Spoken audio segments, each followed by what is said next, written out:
are literally selling 50 million an hour or 100 million an hour and buying the $100 million of Bitcoin the same hour. Just go walk down the street and ask 100 people, would you like a stable investment that yielded 10% tax deferred? If you think the Bitcoin is okay, I can jack your retirement income from 30,000 to 120,000. So what we're really talking about is creating an annuity or a pension. And so what's the offers like happily ever after? It's Social Security.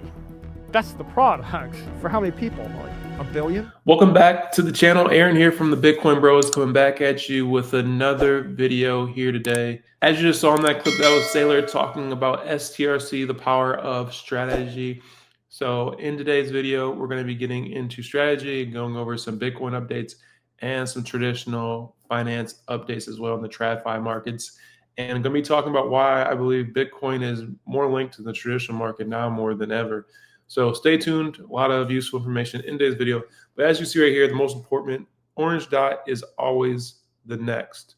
So this is basically just Saylor saying that, hey, over the past week, we have bought BTC. So we're going to see an announcement tomorrow about how much Bitcoin Saylor has bought. And I think that we could get anywhere from around $50 to $100 million, all coming from the preferreds. That is my guess. Leave your guess in the comment section below. But as we can see right here, Tom Lee is reposting this saying MSTR is a granny shot. So while there's a lot of fear, a lot of FUD in the market right now, while the MNAVs have compressed a bit, strategy is still looking like a great investment over the long term. Not financial advice, but obviously we've been talking about this on our channel for a while. But on this channel, we believe that strategy will be one of the best stocks to hold over the next 5 years until 2030. And we're going to get more into strategy here in a second. But before we get into that, I want to share this with you guys. iTrustCapital, we have an affiliate link with them. And just for signing up, they're giving you guys $100 free to sign up with iTrustCapital. You can basically use that $100 to buy Bitcoin. And they have their new premium custody account, institutional custody.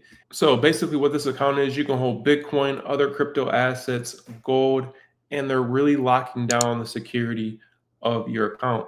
Like what we've seen with a lot of other exchanges, especially like what just happened with this guy here. He lost $3 million in XRP because of a hack.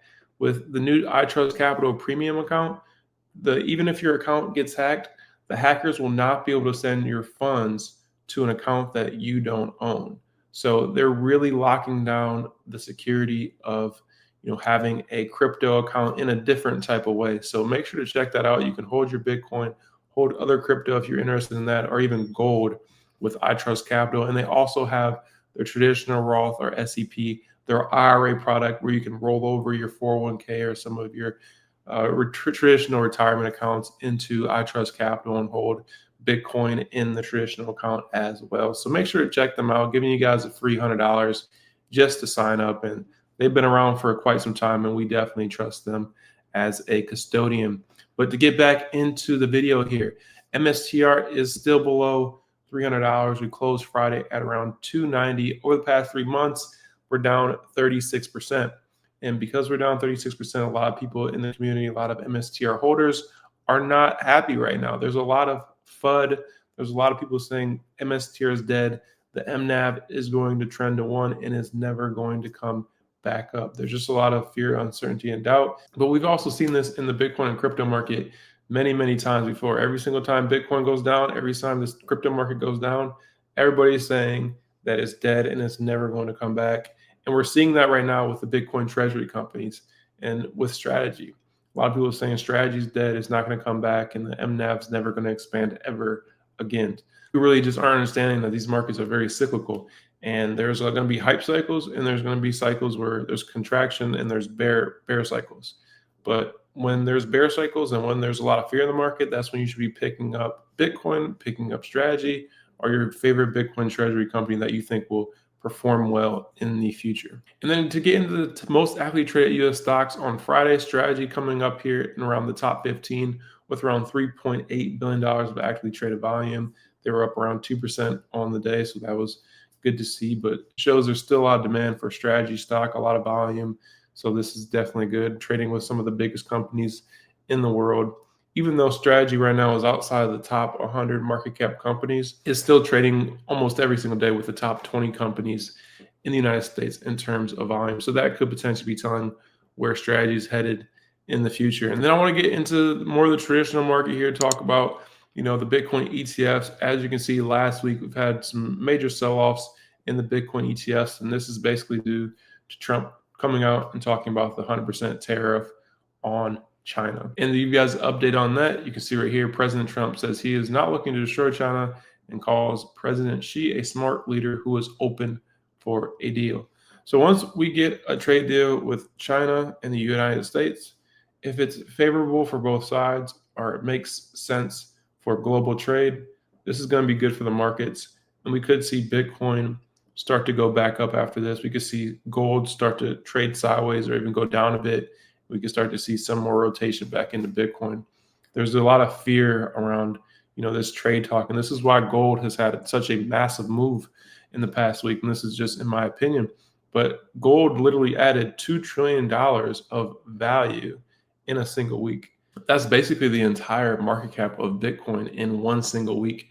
So I think it just goes to show you that we are still very early in this Bitcoin game if you're comparing it to gold. And then to look at some dates that we need to pay attention to, we have the CPI date that's going to be coming out on Thursday, I believe. That's going to be October 24th. This is going to be a key indicator of what the Federal Reserve is going to do at their FOMC meeting, and that is going to be on October 28th and 29th. And I know the government is shut down, but Jerome Powell did come out last week and say that we're still going to get that CPI number, so they'll still be able to get that data, even though the government is shut down right now, and they're going to be making their Fed rate decision on October 29th. So mark your calendar because there probably will be some volatility. But right now, the market is pricing in a 25 basis point rate cut. But if inflation comes down substantially, we could get something bigger. We could get a 50 basis point rate cut. Just have to see what happens with this data. And right now, what's really interesting with the Federal Reserve is they're going to be making this estimate and making these changes, making this rate cut without having access to the latest government jobs data. We didn't get it in the first week of October, and we're not going to get that until the government opens back up. So we could potentially be really contracting in the jobs numbers, and the Federal Reserve doesn't even know that, which could cause some turmoil in the future. But we'll see how all this comes out, especially we have to wait and see when the government's going to be back open. But for the December 10th rate meeting, that's going to be the next FOMC meeting, December 10th. Right now, the market is pricing in another 25 basis point cut at a rate of 93%, but also a potential 50 basis point cut at a rate of 5%, and then no cut at around 1%. So right now, the market is pricing in 225 basis point cuts over the next couple of months. But I think if the government reopens and we get bad jobs numbers, we could get a 50 basis point cut or higher, because the ADP numbers were showing that we were substantially contracting over the past couple of months in terms of new jobs being created. There was negative 34,000 jobs that were lost in the month of September, according to the ADP data. So if the government data shows anything similar to that, we could get an even bigger interest rate cut, because the Federal Reserve is going to look at that and they're going to say, we don't want to go into recession. We don't want to see mass layoffs. So we're going to cut interest rates even faster. So something to think about. But also here, check this out. Over the past week, this is all the Bitcoin that was bought from the Bitcoin treasury companies. And it's really good to see that there's still companies buying Bitcoin, especially with these Bitcoin treasury companies like Strategy, like Smarter Web Company, and DDC, because a lot of the MNAVs have contracted, which makes it really hard for these Bitcoin treasury companies to be able to buy Bitcoin.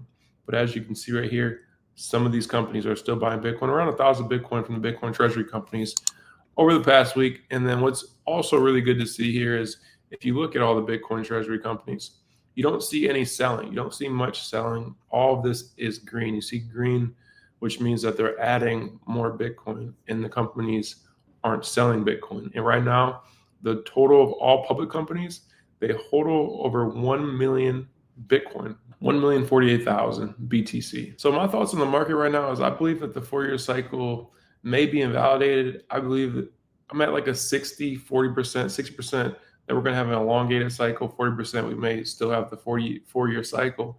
Because if you look at things like the PMI, you look at we're still cutting interest rates, If you look at all the AI spending that we're seeing still the earnings that are coming out for most of the major companies still look pretty good.